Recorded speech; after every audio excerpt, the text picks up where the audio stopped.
Di kerajaan Longfrelis, Raja dan Permaisuri menonton sekumpulan artis sarkas membuat persembahan untuk mereka, walaupun Ratu kelihatan tidak begitu berminat. Tiba-tiba salah seorang penghibur membuka jubahnya dan menunjukkan bahawa dia hamil, yang menyebabkan Ratu kecewa dan menyebabkan dia berlari ke biliknya untuk menangis kerana dia tidak dapat hamil. Raja bergegas mengejarnya untuk menghiburnya sambil meminta maaf, menjelaskan bahawa dia tidak tahu artis itu hamil atau dia tidak akan membenarkannya masuk ke dalam istana. Beberapa ketika kemudian, seorang nekromancer melawat kerabat diraja dengan penyelesaian, walaupun dia memberi amaran kepada mereka bahawa untuk menghidupkan orang lain mesti mati untuk mengekalkan keseimbangan.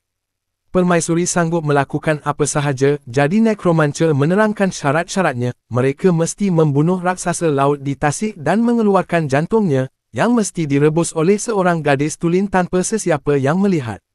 Kemudian Ratu mesti makan jantung dan dia akan segera hamil.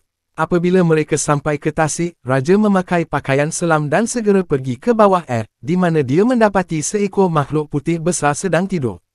Dia dengan berhati-hati menghampirinya dan menggunakan lembing untuk menikam badannya, menyebabkan raksasa itu meraung kesakitan apabila ia mula meronta-ronta. Dalam perjuangan dan tanpa penglihatan yang jelas, Raja menerima pukulan maut dari ekor makhluk itu. Beberapa saat kemudian, kedua-dua mayat itu diambil dari tasik, tetapi Ratu tidak menghiraukan suaminya yang sudah mati, dia hanya menunggu pengawal untuk mendapatkan jantung binatang itu dan pergi bersamanya. Sebaik sahaja mereka kembali ke istana, mereka menemui seorang hamba yang tulen dari kaki tangan dan meninggalkannya sendirian dengan hati. Sebaik sahaja dia membuangnya ke dalam air mendidih, dia berundur dengan tercungap-cungap apabila dia merasakan sesuatu yang aneh di dalam perutnya, ternyata dia hamil secara ajaib. Kemudian permaisuri memakan hati yang telah dimasak tanpa teragak-agak, dan dia serta-merta hamil juga. Pada malam itu, kedua-dua wanita melahirkan pada masa yang sama kepada sepasang anak lelaki yang sihat. Selepas itu satu pengebumian besar dianjurkan untuk raja yang telah meninggal dunia, tetapi Ratu tidak begitu peduli kerana dia hanya mempunyai mata untuk anaknya. 16 tahun kemudian, anak Ratu Elias telah berkembang menjadi seorang remaja yang meriah dengan rambut putih yang pelik. Permaisuri sentiasa mengawasinya, jadi dia sering melarikan diri dari cara obsesifnya dengan menyelinap di sekitar labirin istana sehingga Ratu tersesat. Selepas itu Elias bertemu dengan Johan, anak hamba, yang kelihatan seperti Elias. Seolah-olah mereka kembar yang dilahirkan dari makhluk tasik itu. Kanak-kanak lelaki tertarik antara satu sama lain dan suka menghabiskan masa bersama, terutamanya berenang di tasik kerana mereka boleh tinggal di dalam air untuk masa yang lama. Malangnya pengawal istana selalu menemui mereka dan memisahkan mereka. Permaisuri tidak suka anaknya menghabiskan masa dengan seorang petani dan memanggil ibu Johan untuk mengugut dengan buang negeri jika dia pernah menangkap budak lelaki itu bersama-sama lagi. Elias mendengar ini dan meminta ibunya untuk tidak mengganggu Johan atau keluarganya kerana dia seperti abang kepadanya, tetapi ini hanya membuat Ratu marah dan dia memberi arahan kepada anaknya untuk tidak bergaul dengan Johan lagi. Jelas sekali Elias tidak mematuhinya dan terus berjumpa Johan secara rahsia. Pada suatu hari, Ratu melihat anaknya lalu dan memanggilnya untuk bertanya. Semasa mereka berbual, dia perasan sesuatu yang pelik tentang bau budak lelaki itu. Selepas dia pergi, dia mengikutnya secara rahsia ke bilik Elias dan mendapati dia sebenarnya bercakap dengan Johan. Kanak-kanak lelaki itu sangat gembira apabila mengetahui orang ramai tidak dapat membezakan mereka dan berkhayal tentang masa depan mereka, merancang untuk bergilir-gilir memerintah kerajaan sebagai satu raja. Johan malah menganggap memberi gelaran mulia kepada ibunya dan istananya sendiri. Perbualan mereka terputus apabila permaisuri mengetuk pintu, jadi Johan cepat-cepat bersembunyi sementara Elias menyuruhnya masuk. Permaisuri yang cemburu mengingatkan anaknya bahawa tiada siapa yang akan menyayanginya seperti dia, jelas tidak mahu berkongsi dia dengan sesiapa pun. Selepas dia pergi, Elias menunjukkan Johan laluan rahsia yang akan membawanya pulang ke bandar melalui pusat penyembelihan. Semasa dia melaluinya, Johan tiba-tiba dilanggar dari belakang dan mendapati Ratu telah menunggunya untuk membunuhnya. Terdapat beberapa perjuangan ketika Johan mengelak serangannya, tetapi bernasib baik dia berjaya melarikan diri dengan bersembunyi di antara daging. Kejadian ini membuatkan Johan sedar dia tidak selamat di sini, jadi untuk mengelak daripada meletakkan keluarganya dalam bahaya, dia memutuskan untuk meninggalkan bandar itu. Dari istana, Elias melihat Johan pergi dan bergegas keluar untuk menghalangnya, tetapi Johan enggan tinggal. Dia memahami kebimbangan Elias, jadi dia meninggalkan sesuatu untuk membantunya berehat. Apabila dia menembusi batang pokok purba, aliran air mengalir dan Johan memberitahu Elias untuk melawat anak sungai setiap hari. Jika air masih jernih bermakna semuanya baik-baik saja, tetapi jika ia menjadi kotor, ini bermakna dia dalam bahaya. Selepas Johan pergi, Elias memeriksa air setiap hari dan memastikan kanak-kanak lain tidak mengotorkannya. Pada suatu petang, dia berasa ngeri apabila mendapati air itu telah menjadi merah darah, jadi dia tidak membuang masa dan pergi menaiki kuda untuk mencari rakannya. Pelariannya dilaporkan kepada permaisuri dan dia segera menganjurkan kumpulan pencarian yang masuk jauh ke dalam hutan, tetapi tidak ada tanda-tanda Elias. Beberapa hari kemudian, Elias tiba di sebuah bandar kecil dan semua orang bergegas memeluknya, menyangka dia Johan. Nampaknya dia telah hilang sejak dia pergi ke hutan beberapa hari lalu.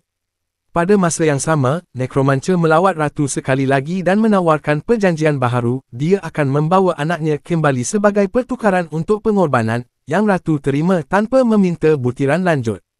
Kembali ke Elias, dia mula mengembara di sekitar hutan untuk mencari Johan, yang sebenarnya sedang menuruni tebing. Beberapa hari lalu dia terjatuh dan sakit kakinya, jadi sekarang dia tersepit di situ. Dia boleh mendengar Elias memanggilnya dan cuba menjawab, tetapi Elias tidak dapat mendengarnya. Sebaliknya dia mendapat perhatian raksasa yang mengerikan, yang mendarat di hadapannya dan cuba menyerangnya. Kerana ketakutan, Johan mengheret kakinya ketika dia cuba bersembunyi di dalam lubang gua, tetapi raksasa itu berjaya memburukkan kecederaannya. Pada ketika itu Elias muncul dan raksasa itu membeku, jadi Elias menggunakan peluang itu untuk menikamnya dengan pisaunya. Selepas itu, Elias membantu Johan keluar dari gua dan membawanya kembali ke kehidupan barunya di bandar kecil itu. Sementara itu makhluk itu berubah dan diturunkan menjadi ratu. Sementara itu di kerajaan Stormcliffe, raja terkenal dengan gaya hidupnya yang suka meroyan. Dia sentiasa dikelilingi oleh wanita yang memenuhi semua keinginannya, tetapi dia masih belum menemui seorang yang layak untuk bergelar ratu. Pada suatu hari, dia mendengar suara yang indah menyanyikan lagu yang sangat cantik. Raja melihat keluar tingkap dan melihat seorang wanita petani di kejauhan, tetapi apabila dia cuba memanggilnya, dia bergegas kembali ke rumahnya. Misteri itu hanya membuat raja lebih tertarik, lalu dia menghantar utusan ke rumah wanita itu dengan kalung berharga sebagai hadiah untuknya. Apabila utusan itu tiba, Baldi ditolak melalui tingkap untuk dia meninggalkan hadiah itu kerana wanita itu enggan meninggalkan rumahnya. Selepas lelaki itu tiada, diketahui bahawa wanita itu ialah Dora dan dia tinggal bersama kakaknya Imma. Mereka berdua sangat tua dan hodoh, itulah sebabnya mereka mengelak keluar dari rumah sebanyak mungkin. Adik-beradik itu terkejut melihat kalung itu dan Imma fikir mereka harus menghantarnya kembali, tetapi Dora enggan dan menyimpannya kerana ia membuatkan dia berasa cantik. Kemudian pada waktu petang, raja muncul di pintu meminta wanita dengan suara yang indah dan menggunakan kata-kata manis untuk cuba meyakinkannya untuk melakukan perkara yang kotor dengannya, juga menjanjikan ganjaran. Imma fikir mereka patut menyuruhnya pergi, tetapi Dora tidak mahu melepaskan peluang untuk mendapatkan kehidupan yang lebih baik. Dia masih tidak mahu raja melihatnya seperti ini, jadi dia memberitahu dia untuk kembali dalam seminggu dan dia akan membiarkan dia melihat jarinya. Raja sangat terdesak sehingga dia bersetuju. Untuk minggu berikutnya, Dora cuba mencari cara untuk menjadikan jarinya yang berkedut itu lebih cantik, seperti mencelupkannya ke dalam lilin yang terbakar dan menyapunya dengan herba ubat, tetapi ia hanya menjadi lebih hodoh. Apabila raja akhirnya datang, Dora panik dan memegang tangan Imma, perasan tangannya lebih licin kerana dia menghabiskan sepanjang masanya menghisap jarinya. Dia segera menyeret kakaknya ke arah pintu untuk menghadirkan jari kepada raja melalui kunci, dan raja serta-merta mula menciumnya ketika dia meminta lebih. Tidak sabar untuk meneruskan perkara ini, Dora bersetuju untuk memberinya lebih banyak tetapi dengan satu syarat, dia akan melawatnya di istana pada waktu malam dan dia mesti menunggunya tanpa sebatang lilin pun menyala. Sekali lagi, keputusasaan raja membuatnya bersetuju dan dia bergegas ke istana untuk menyuruh hamba memadamkan semua lilin. Sementara itu Dora membuat Imma melekatkan semua kedutannya dan menolaknya ke belakang untuk menjadikan tubuhnya kelihatan lebih muda, yang tidak akan kelihatan jelas dalam kegelapan. Kemudian Dora memasuki istana dan apabila dia sampai ke bilik raja, dia segera berbaring di atas katil di bawah selimut untuk menyembunyikan tubuhnya. Raja tidak lama kemudian menyertainya dan mereka menghabiskan beberapa jam untuk memulakan perniagaan. Selepas Dora tertidur, Raja menyalakan lilin untuk melihat dengan lebih baik dan ngeri melihat seorang wanita berkedut hodoh. Dia memanggilnya ahli sihir dan menuduhnya menipunya sebelum memanggil pengawal yang segera membuang Dora keluar dari tingkap. Syukurlah dia masih berselimut dan mereka terperangkap di sebatang pokok, menyelamatkannya daripada terhempas ke tanah. Pada ketika itu seorang ahli sihir yang mengembara menemui Dora yang tergantung dan membantunya turun selepas ketawa. Dia perasan betapa sedihnya dia kelihatan dan memutuskan untuk menawarkan keselesaan kepadanya dengan menyusukannya. Selepas ahli sihir itu pergi, badan Dora mula berubah, kulitnya menjadi licin dan rambutnya menjadi panjang dan merah. Dia seorang wanita muda yang cantik sekarang. Semasa Dora merenung terkejut pada tubuh barunya, raja dan orang-orangnya datang ke dalam hutan untuk memburu babi hutan. Walau bagaimanapun, dia terganggu apabila dia melihat Dora, serta-merta jatuh cinta dengannya. Beberapa ketika kemudian, seorang hamba istana datang ke rumah Imma untuk meninggalkan pakaian yang cantik dan jemputan ke perkahwinan di raja. Ternyata Dora akan berkahwin dengan raja dan mahu adiknya berada di sana. Dora memakai pakaian dan pergi ke istana, berasa agak tidak pada tempatnya tetapi gembira menikmati makanan. Apabila Dora melihatnya, dia membawanya ke bilik lain dan memberitahunya apa yang berlaku, menjanjikan kehidupan yang lebih baik untuk Imma apabila dia mendapat kuasa sebagai ratu. Kemudian apabila majlis itu selesai, Imma enggan pergi kerana dia berasa sunyi tanpa kakaknya. Dia menyelinap ke dalam bilik di raja dan cuba meyakinkan Dora untuk membenarkannya tinggal tetapi Dora enggan, menjelaskan bahawa tiada siapa yang akan percaya bahawa mereka adalah adik-beradik kerana perbezaan umur yang ketara. Imma terdesak untuk mengetahui apa yang Dora lakukan untuk menjadi cantik, jadi untuk menutup mulutnya Dora berkata dia telah dikuliti. Tiba-tiba mereka mendengar raja mendekat, jadi Dora menyembunyikan Imma di sebalik skrin sebelum menjaga suaminya dengan baik.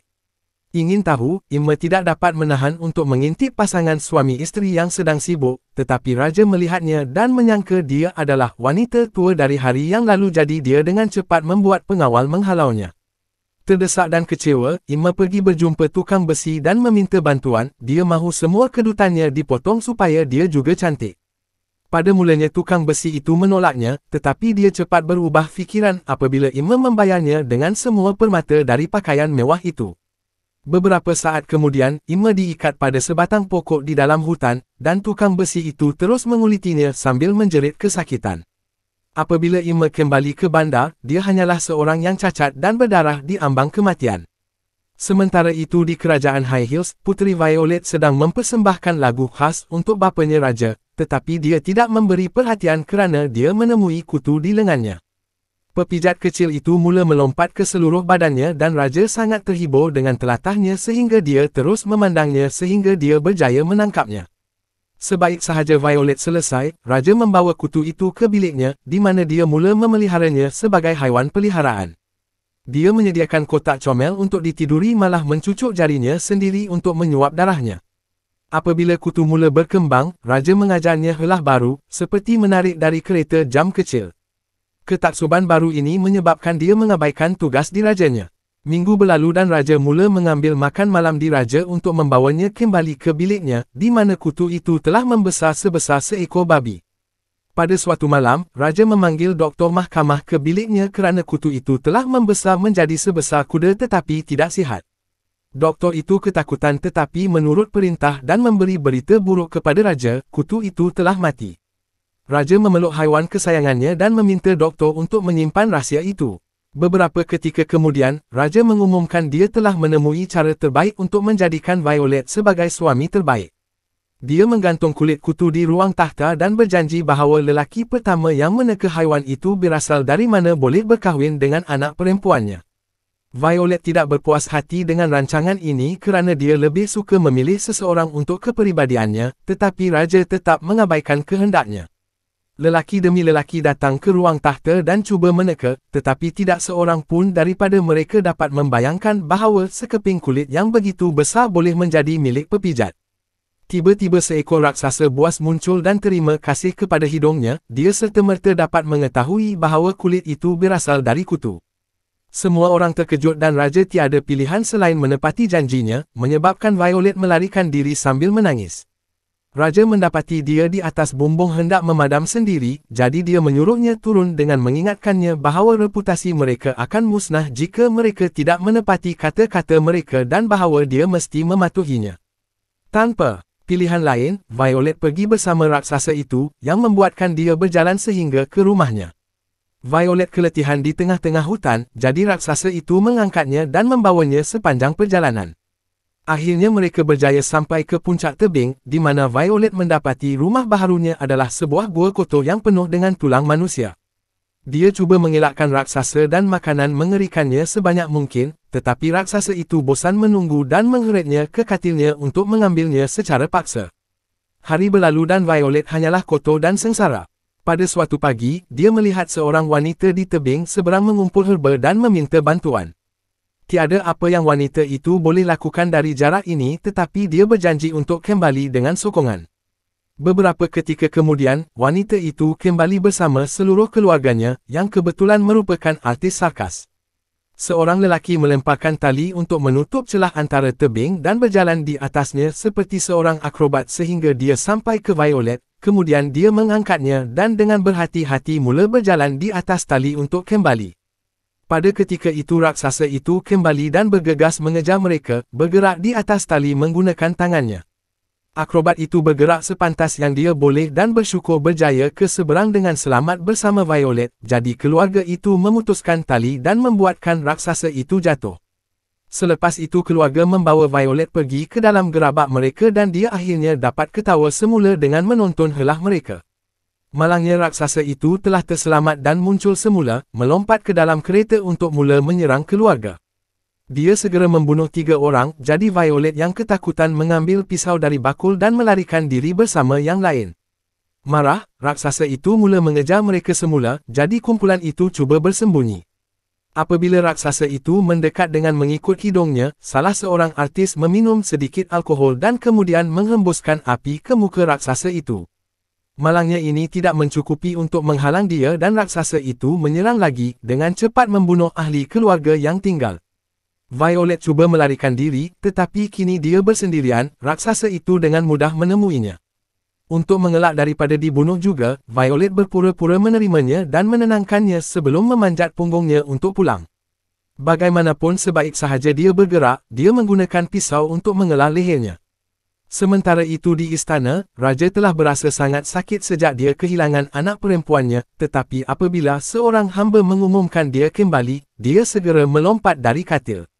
Semua orang di ruang takhta terkejut melihat Violet dengan kepala raksasa dalam pelukannya dan melutut dengan kuasanya, malah raja juga melakukan perkara yang sama, meminta maaf kerana tidak mendengarnya. Beberapa ketika kemudian, Violet dinobatkan sebagai Ratu High Heels. Elias menghadiri pertabalan untuk mewakili Longfellis, kerana dia adalah kiri di raja terakhir. Raja Strongcliff juga ada bersama Dora, yang tiba-tiba perasan sesuatu yang pelik, kulitnya berubah kembali. Panik, dia melarikan diri dari majlis itu.